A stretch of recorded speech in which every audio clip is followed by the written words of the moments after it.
Buenos días para todos los estudiantes de nuestro país, especialmente para mis queridos estudiantes de sexto grado de la primaria. Me siento feliz de verlos atentos y dispuestos a dar inicio a una nueva semana en la modalidad de clase a distancia Aprendemos en Casa Preservando la Salud. Hemos preparado unas clases estupendas que les servirán para adquirir nuevos conocimientos para ser aplicados en su diario vivir. Estoy sorprendida de cuánto han aprendido durante este tiempo. Eso ha sido posible porque son estudiantes disciplinados y conscientes de que debemos cuidarnos y cuidar a los demás. Esta semana vamos a conocer los oficios, las herramientas y los materiales que utilizan las personas que participan en la construcción de una casa. Para que valores los diferentes trabajos que se realizan en una comunidad y la importancia del esfuerzo compartido para alcanzar resultados como, por ejemplo, la construcción de una casa.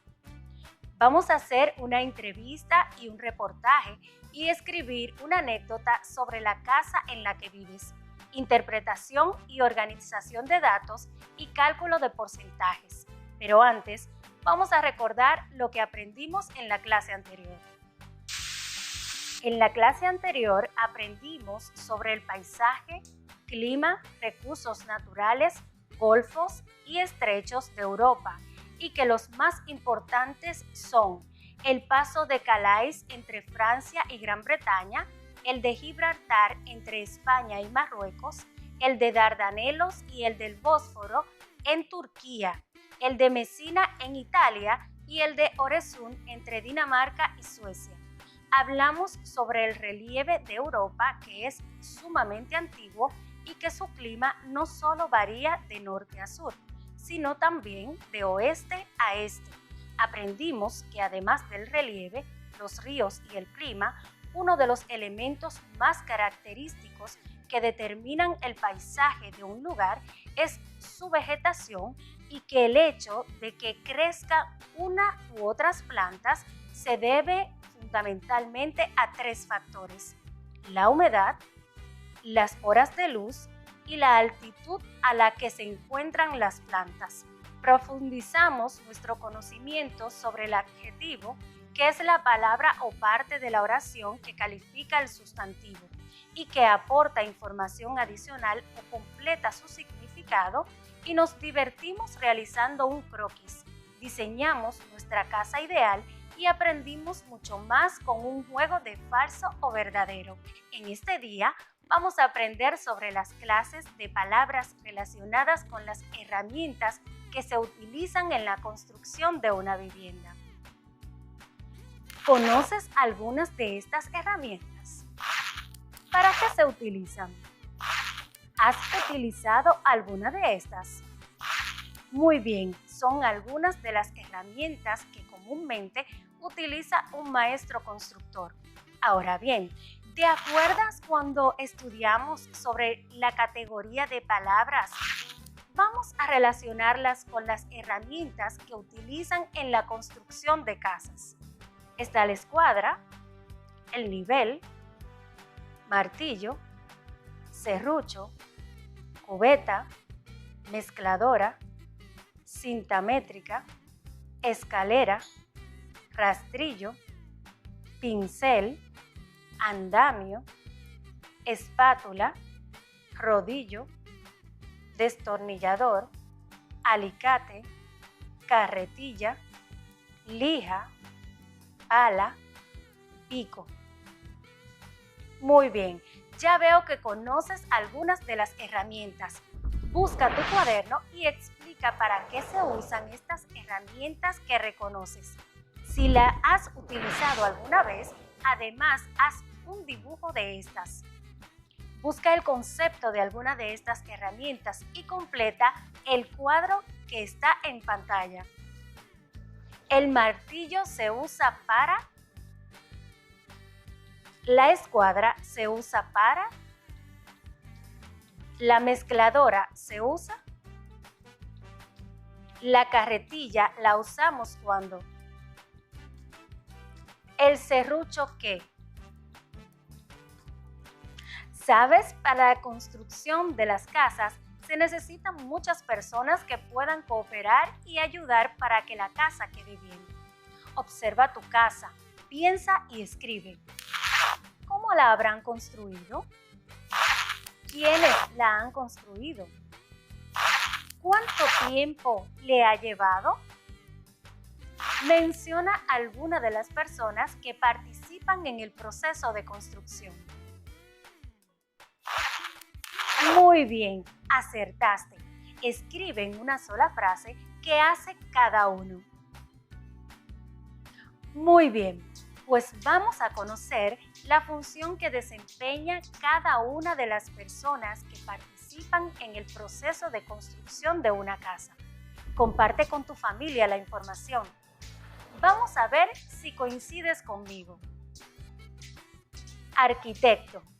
Es el encargado del esbozo y diseño de la residencia, a partir de las necesidades y deseos de las personas que quieren construir. Determina los detalles sobre elementos y materiales de construcción. El maestro constructor es el encargado de la ejecución de la obra, es quien congenia en los planos y directivas con el arquitecto y luego dispone a su personal para el trabajo manual, a los técnicos de instalaciones, conexiones y las maquinarias necesarias. El paisajista puede ser un arquitecto, un ingeniero agrónomo o un jardinero especializado, aunque a veces se subestima su labor. Él será el arquitecto. El electricista es un profesional que realiza instalaciones y reparaciones relacionadas con la electricidad, especialmente en máquinas e iluminación. No debe confundirse con liniero. En algunos países también técnico electricista. El plomero o fontanero es el que realiza instalaciones de agua potable, agua no potable y la recogida de aguas pluviales y aguas residuales en las viviendas, locales comerciales o industriales, talleres, cocina, baño y calefacción, reparación de tuberías, desagües, roturas de bajantes, desatascos, grifería, filtraciones. Carpintero. Utilizan sus habilidades para construir estructuras y accesorios tales como ventanas, techos, pisos, paredes y puertas de madera y otras estructuras de madera. Usan una gran variedad de herramientas manuales y eléctricas para cortar, dar forma y ensamblar estructuras de madera. Pintor. Es contratado por los constructores o dueños de las viviendas para dar color y protección a sus paredes y techos de acuerdo a sus gustos y al diseño de la vivienda. Entre sus funciones se encuentra el rascado de las paredes para retirar la pintura antigua o el papel pintado antes de aplicar la nueva. Muy bien. Verifica si falta alguna otra persona que se encargue de la construcción. Es importante que sepamos valorar la ardua tarea de estos trabajadores con la sociedad y como ciudadanos. Además, es bueno valorar las demás profesiones y oficios que dignifican al ser humano. Vamos a pensar en otras profesiones y cuáles son las condiciones que deben tener los trabajadores para hacer un trabajo completo. Escribe en tu cuaderno lo que entiendes. Vamos a profundizar un poco.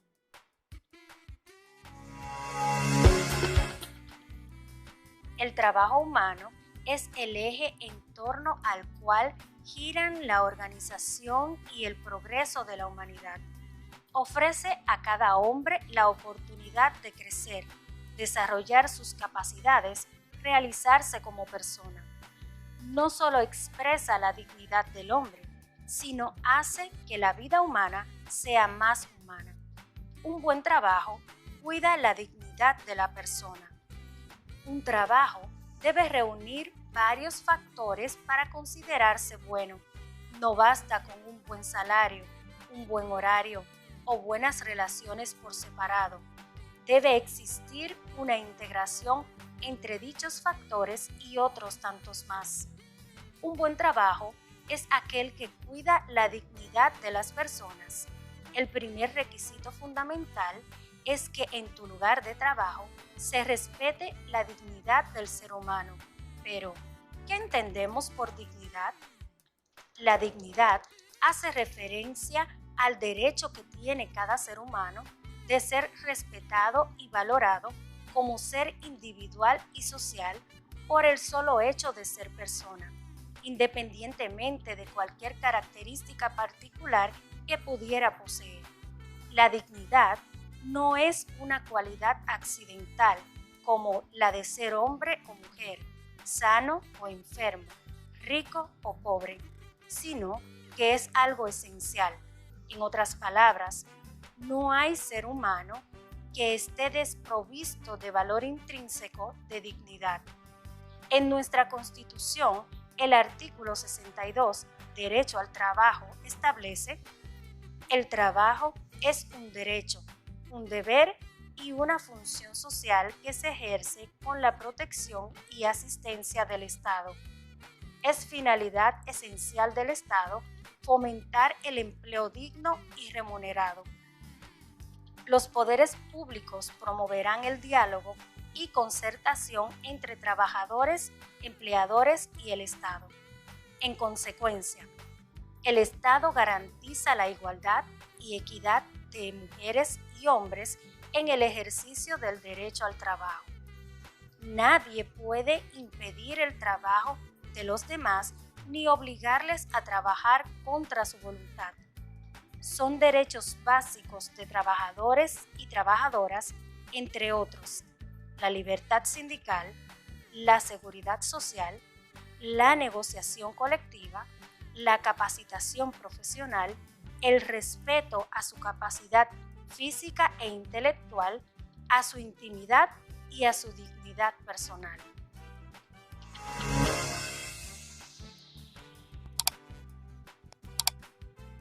Muy bien, ahora escribe en tu cuaderno sobre la importancia del trabajo de las personas y su dignidad. Relaciona el compromiso de los trabajadores de la construcción de la casa y su compromiso con la sociedad. Ahora comenta con tu familia todo lo que has aprendido. Seguimos aprendiendo y nos vemos en breve. Continuamos con nuestras clases. Recuerden que cada día que adquieren nuevos conocimientos representa una victoria para ustedes y para nosotros que los acompañamos en su proceso de adquisición del aprendizaje. En la clase anterior, identificamos las diferentes herramientas que utilizan los constructores de casas para poder entregar una casa completa y bien elaborada. Formamos palabras relacionadas con este renglón. Además, identificamos cada una de las personas que intervienen en el proceso de terminación de una casa. Pero te preguntas, ¿para qué todo esto? Es importante que te relaciones con tu entorno y todo lo que se trabaja en una casa. Busca tu cuaderno y escribe. ¿Por qué es importante esto que estamos estudiando? Además, quiero recordarte que todos los que intervienen en una construcción son importantes. El trabajo dignifica a la persona y esto hay que tomarlo en cuenta. También quiero recordarte que José, el padre de Jesús de Nazaret, era carpintero y trabajaba la carpintería. Hacía muebles, gabinetes, sillas, camas que luego las vendía para alimentar a toda su familia. ¿Te recuerdas cuando trabajamos la adolescencia de Jesús, donde crecía en sabiduría y gracia al lado de su familia, preocupándose y buscando la forma de cuidarse y seguir adelante? Vamos a ver ahora una lectura interactiva sobre el trabajo de Jesús en Mateo 13, 53-55. Y sucedió que cuando Jesús terminó estas parábolas, se fue de allí y llegando a su pueblo, les enseñaba en su sinagoga, de tal manera que se maravillaban y decían: ¿De dónde obtuvo esta sabiduría y estos poderes milagrosos? ¿No es este el hijo del carpintero? ¿No se llama su madre María y sus hermanos Jacobo, José, Simón y Judas? ¿No están todas sus hermanas con nosotros? ¿Dónde, pues, obtuvo todas estas cosas? Y se escandalizaban a causa de él. ¿Qué significa esta lectura para ti? Relaciona la lectura con el tema que estamos trabajando. Escribe en tu cuaderno lo que más te llamó la atención de la lectura. Muy bien, acertaste. En la lectura relacionamos a Jesús con su padre José, que era carpintero y que su sabiduría iba más allá de una persona común. Ayudaba y hablaba con mucha rectitud para que las personas lo escucharan y le siguieran. Con su trabajo de carpintería, José dignificó el trabajo de los demás, apoyándose siempre en la familia. Siendo el padre de Jesús, ayudó siempre a su familia a seguir adelante. Escribe sobre el oficio o profesión que hace tu familia, tu padre, tu madre, en qué les ayudas para, así como Jesús, colaborar y llenarse de sabiduría y gracia.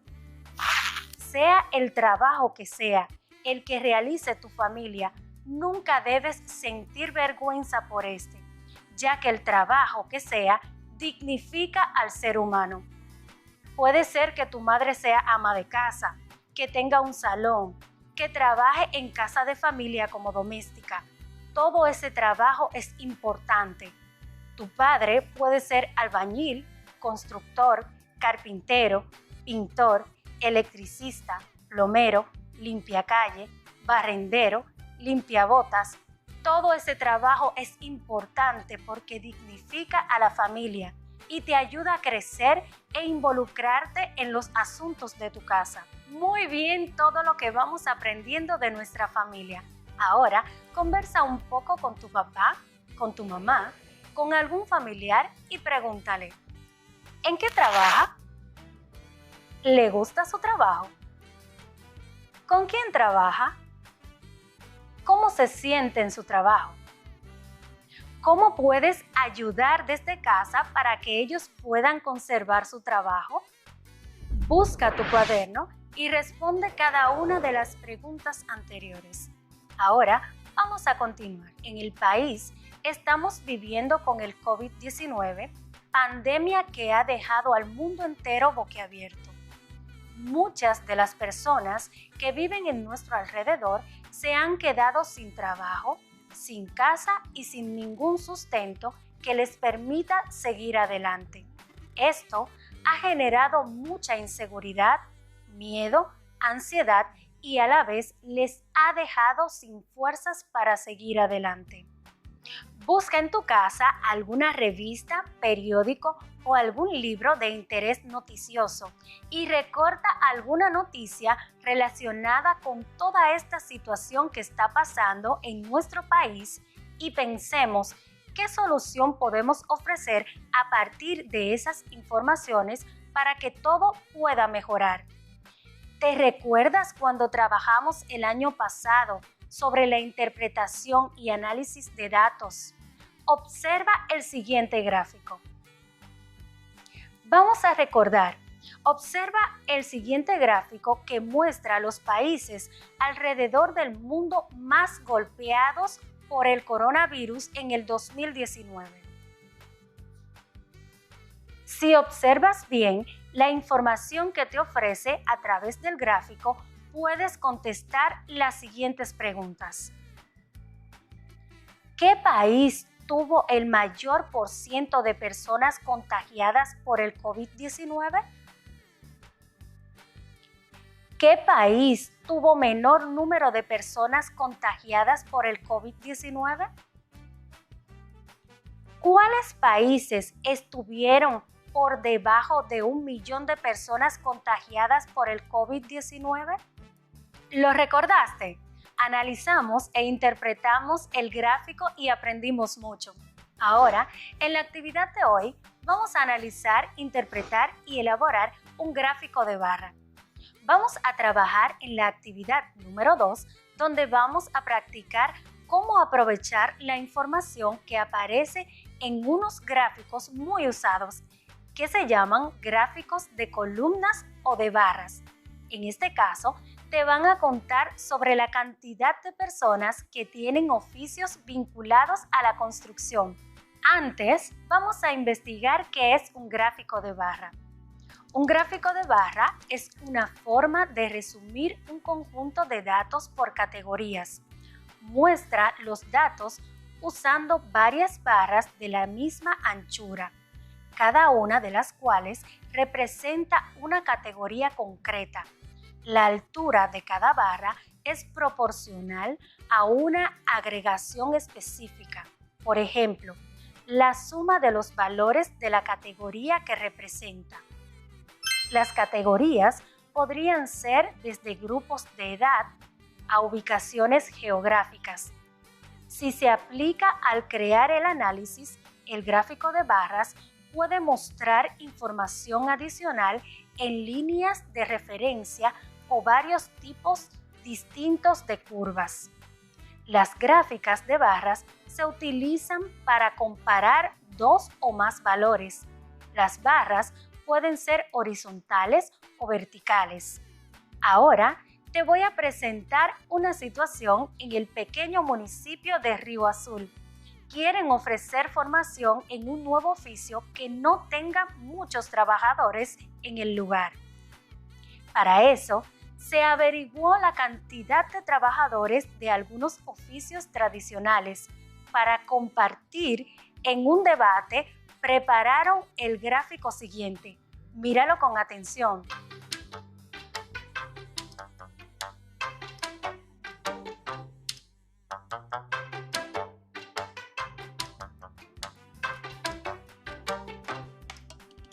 Observa el gráfico y contesta las siguientes preguntas. Lo que se anota en el eje horizontal son los... El eje vertical indica cómo anotar la... Cada columna de colores representa cada... La altura de cada columna indica la... de... que se dedica a cada oficio. ¿Cuántos oficios están representados? Escribe en tu cuaderno lo que has aprendido sobre el gráfico de barra. Vamos a ver qué has aprendido hasta ahora. Completa los espacios correctamente. El trabajo dignifica a las... José, esposo de María, era... Jesús vivió al lado de su familia creciendo en la... Y... El gráfico de barra es aquel... El gráfico de barra tiene un... ¿Y? ¿Cuáles oficios están representados en el gráfico? Muy bien, acertaste. Ahora ve a tomar un poco de agua y nos vemos en breve. Bienvenidos de nuevo a la clase. Estamos disfrutando, conociendo y adquiriendo conocimientos sobre todo lo que estamos aprendiendo poco a poco. Aprendimos sobre la importancia del trabajo y la necesidad de conocer un poco a la familia y sobre la dignidad y respeto de lo que hace la familia. Además, conocimos el gráfico de barra. El gráfico de barras o gráfico de columnas es una forma de representar un conjunto de datos o valores mediante barras rectangulares de longitud proporcional. Las barras pueden estar orientadas horizontal y verticalmente. ¿Cuánto hemos aprendido? Pero seguimos aprendiendo. ¿Sabes cómo interpretar los datos? ¿Qué conclusiones puedes obtener luego de ver los datos? Los gráficos de barras pueden ser muy útiles si sabes utilizarlos. En esta sección aprenderás todo sobre ellos. Vamos a seguir profundizando sobre la interpretación y análisis de datos. ¿Sobre qué hablamos cuando usamos la palabra datos? nos referimos a estadísticas o información que ha sido recopilada a partir del contexto real. La palabra clave es comparación. Si puedes pensar en una comparación cuando trabajas con un gráfico de barras, te ayudará a comprender mejor las cosas. Toma algunos minutos para escribir la definición de gráfico de barras en tu cuaderno. Asegúrate de subrayar la palabra comparación para ayudarte a recordar el propósito de estos gráficos.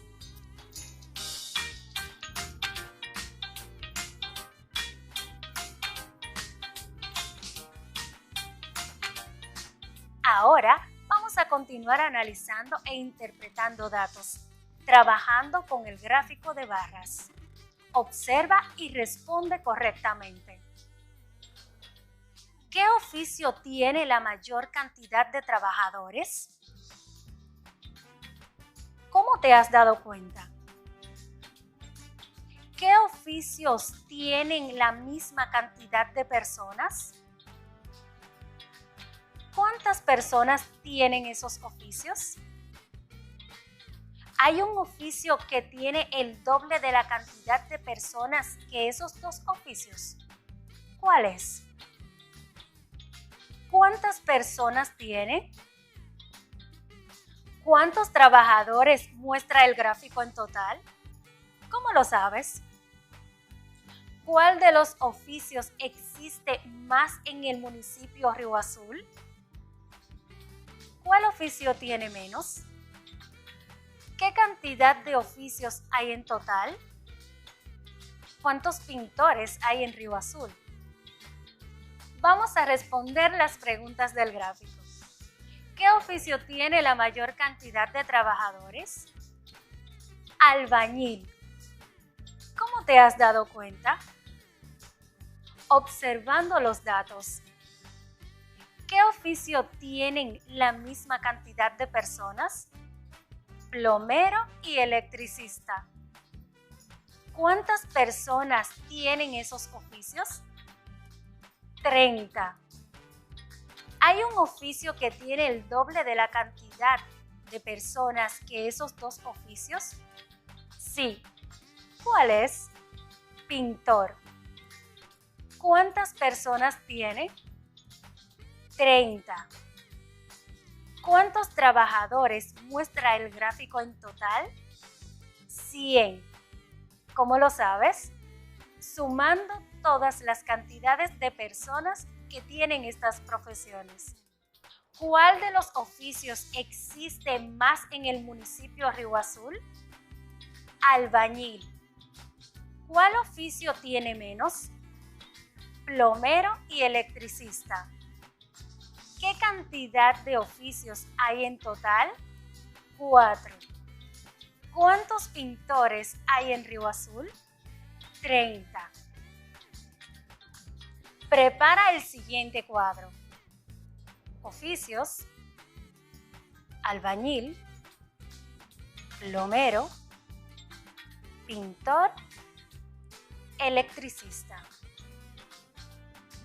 Cantidad de personas: albañil 40, plomero 15, pintor 30, electricista 15. Total 100. ¿Cuántos hay en total? Muy bien, vamos a interpretar otro gráfico. Aquí hay un gráfico sobre los trabajos de medio tiempo. ¿Cuál es el título de este gráfico? El eje horizontal, ¿de qué trata? ¿Y el eje vertical?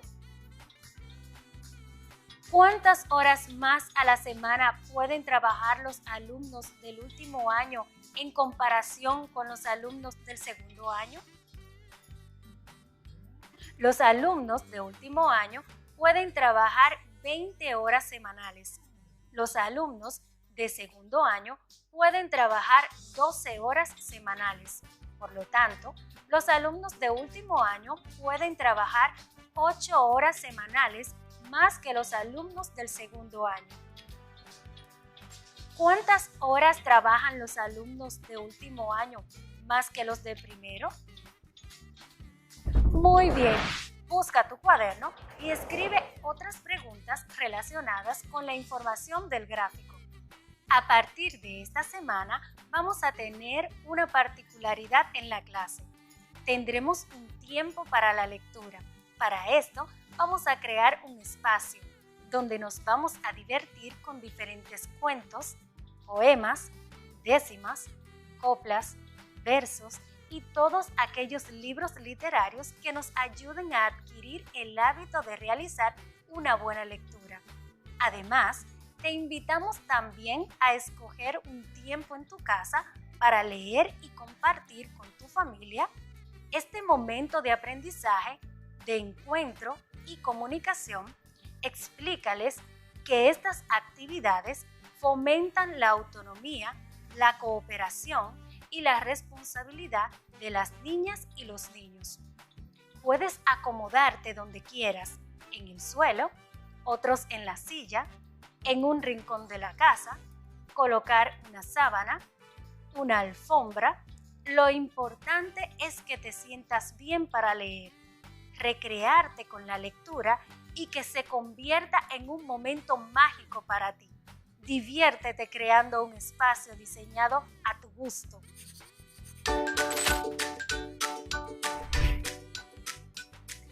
Buen día, queridos estudiantes. Les saluda su maestra Sara Jimena. El día de hoy me encuentro sumamente emocionada porque vamos a crear y a construir el espacio perfecto para imaginar, para divertirnos, para relajarnos y sobre todo para fortalecer nuestros aprendizajes. Así es, les hablo de nuestra propia biblioteca en casa. Y para eso contaremos con la ayuda de Brandon, quien nos acompaña en esta maravillosa aventura. Hola Brandon, ¿cómo estás? ¡Qué bueno! Cariño.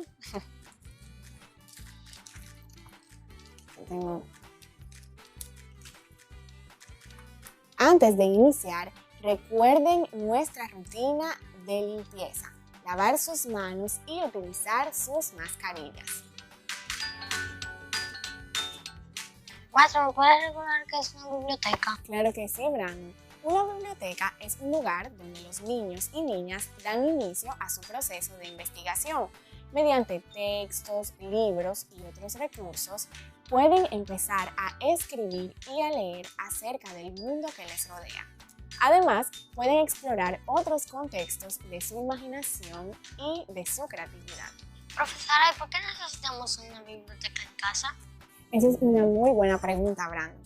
Tener nuestra biblioteca en casa nos facilita el encuentro personal de los estudiantes y las estudiantes con los distintos textos, invitándolos a disfrutar aún muchísimo más la lectura.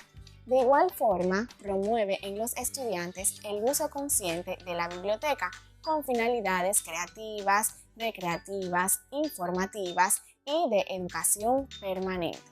De igual forma, posibilita el desarrollo de las competencias para la investigación mediante la consulta, la lectura, la escritura y el análisis de diferentes textos para fortalecer todos nuestros aprendizajes. También y por último, promueve el uso de los diferentes referentes textuales presentes en la biblioteca para todos los procesos de aprendizaje que se propician en el día a día. Brandon, ¿y tú sabes los materiales que necesitamos para crear nuestra propia biblioteca en casa? Claro, maestra, libros. Claro, libros. Además, tú sabes que podemos agregar revistas, sopas de letra, alguna receta de cocina que tengamos, rompecabezas. De igual forma, si tenemos algún juego de mesa, pues también podemos agregarlo, como ajedrez, dominós, bingo. Debemos recordar también nuestro cuadernillo, el libro de grado y, ¿por qué no? Si tenemos alguna pizarra, pues también podemos ponerla. ¡Wow, qué divertido! ¿Y cómo lo puedo organizar? Bueno, Brandon, podemos utilizar cajas, armarios, gavetas. También cualquier material que tengamos en casa podemos reciclarlo para utilizarlo en nuestra biblioteca. ¿Qué les parece, estudiantes, si les preguntan a sus familiares con cuáles recursos cuentan para que puedan enriquecer su biblioteca? En nuestro caso, nosotros vamos a utilizar este estante que está aquí. ¿Qué te parece, Brandon? Maestra, ¿puedo hacerlo en cualquier lugar de mi casa? Claro que sí, Brandon. Lo primero que debes hacer para crear tu propia biblioteca es elegir un lugar o un espacio de casa. Debes asegurarte de que ese lugar tenga ventilación, que sea un lugar que esté limpio y que tenga una iluminación adecuada. Así lo harás muchísimo más acogedor para todas tus lecturas. La organización de los libros es sumamente importante y dependiendo de ella se propiciará la motivación e interés de las niñas y los niños. Se pueden utilizar diversas estrategias, como la colocación en cajas de cartón o bibliocajas, sobres de papel, bibliotecas móviles, anaqueles, estantes y mesitas ambientadas para su organización. Se pueden ambientar con un manto de color, una alfombra, algunos elementos de la naturaleza como las plantas, entre otros. Al finalizar cada semana, no olvides registrar la relación de los libros que has leído y entregarlos a tu profesora para su corrección. No olvides agregar tu nombre, la fecha, el título del libro, el nombre del autor y la editora. ¿Te gustó hacer la biblioteca en casa? Claro que sí, maestra. Estoy lista para usar mi biblioteca. Gracias por ayudarme a hacer este espacio especial que me ayudará a reforzar mis aprendizajes y fomentar el hábito de la lectura. A mí me encantó crear nuestra biblioteca. Recuerden que leer nos permite viajar por el mundo y reforzar nuestros aprendizajes. Espero que lo hayan disfrutado tanto como nosotros. ¡Nos vemos!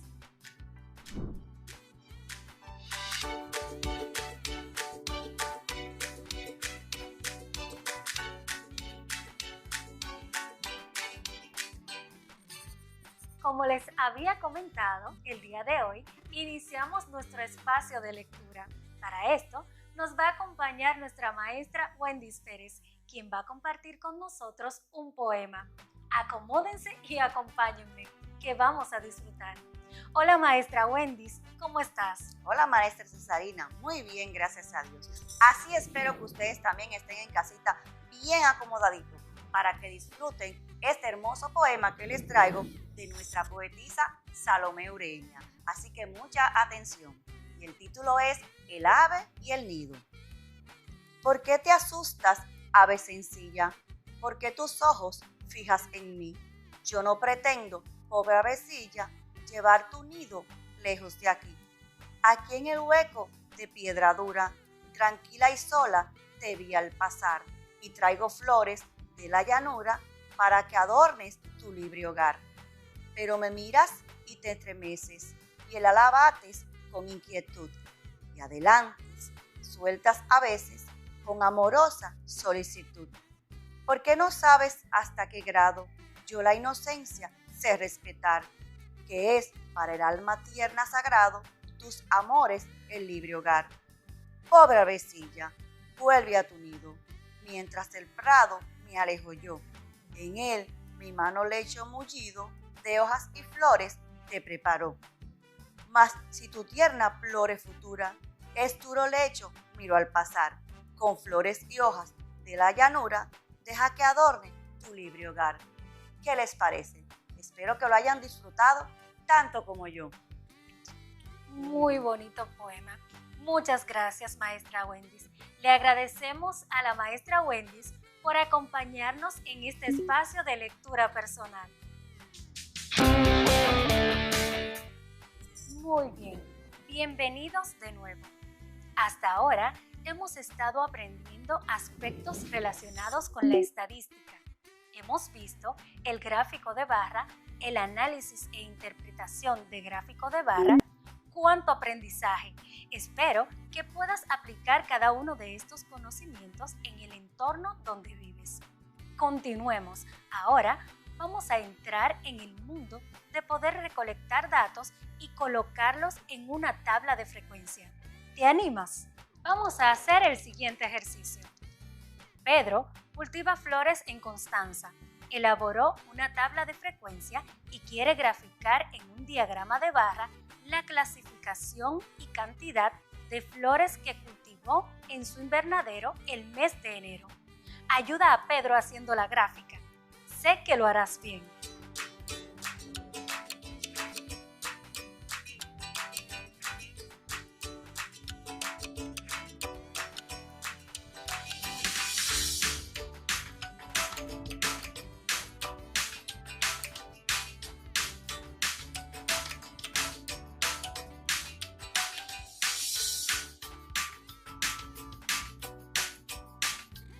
En esta clase vamos a aprender a construir gráficos de barra a través de la tabla de frecuencia. Entonces, ¿qué es una tabla de frecuencia? La tabla de frecuencia es donde plasmamos los datos estadísticos que aparecen bien organizados, distribuidos según su frecuencia, es decir, según las veces que se repite en la muestra. En esta tabla se representan los diferentes tipos de frecuencias, ordenados en columnas. Escribe este concepto en tu cuaderno para que lo recuerdes cuando lo necesites y lo compartas con tus familiares. Vamos a hacer un paseo imaginario por tu localidad, residencial, comunidad o barrio, donde quiera que vivas. Y preguntamos a varias personas sobre su profesión u oficio que trabajan. Ahora, según la definición de la tabla de frecuencia que tenemos, te reto a organizar cada uno de los datos siguientes. Organizamos los siguientes datos en una tabla de frecuencia.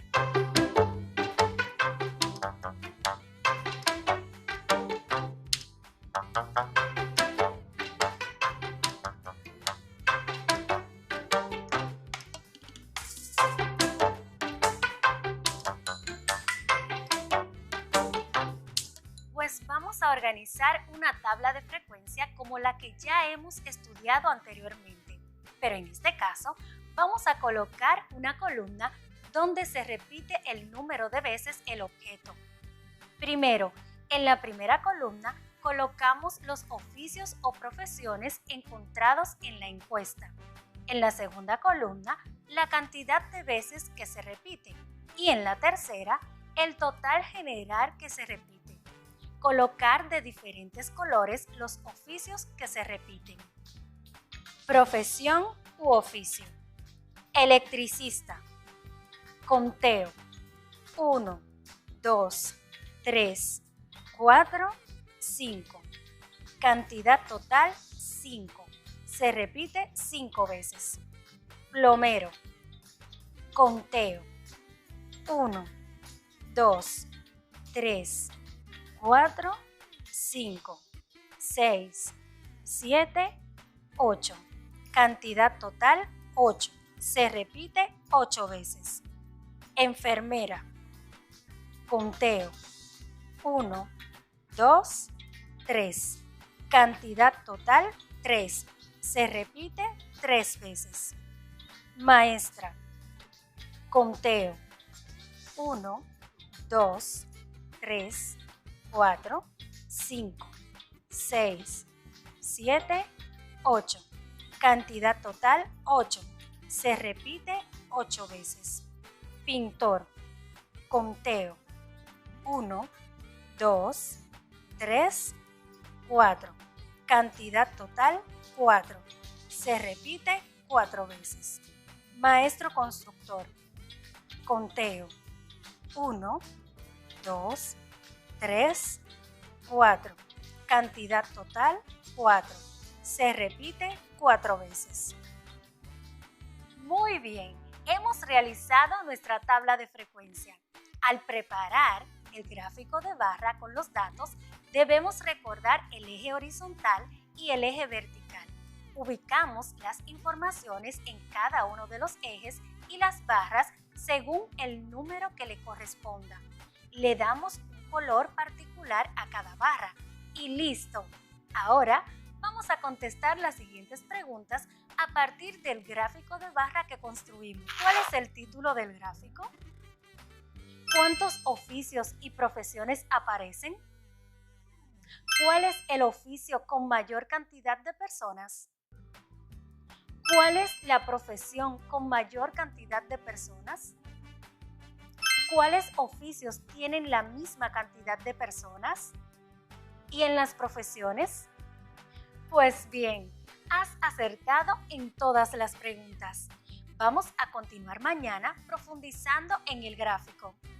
En la clase de hoy, identificamos las diferentes herramientas que utilizan los constructores de casas para poder entregar una casa completa y bien elaborada. Formamos palabras relacionadas con este renglón e identificamos cada una de las personas que intervienen en el proceso de terminación de una casa. Aprendimos sobre la importancia del trabajo y la necesidad de conocer un poco la familia, sobre la dignidad y el respeto de lo que hace la familia. Además, conocimos que el gráfico de barra es una forma de representar un conjunto de datos o valores mediante barras rectangulares de longitud proporcional y que las barras pueden estar orientadas horizontal y verticalmente. Profundizamos sobre la interpretación y análisis de datos. Cuando hablamos de datos, nos referimos a estadísticas o información que ha sido recopilada a partir de contexto real, que la palabra clave para analizar los datos es comparación. Si puedes pensar en una comparación cuando trabajas con un gráfico de barra, te ayudará a comprender mejor las cosas. En la próxima clase vamos a continuar trabajando con otros gráficos relacionados con la clase. Ya sabes, nos vemos mañana. Cuídate.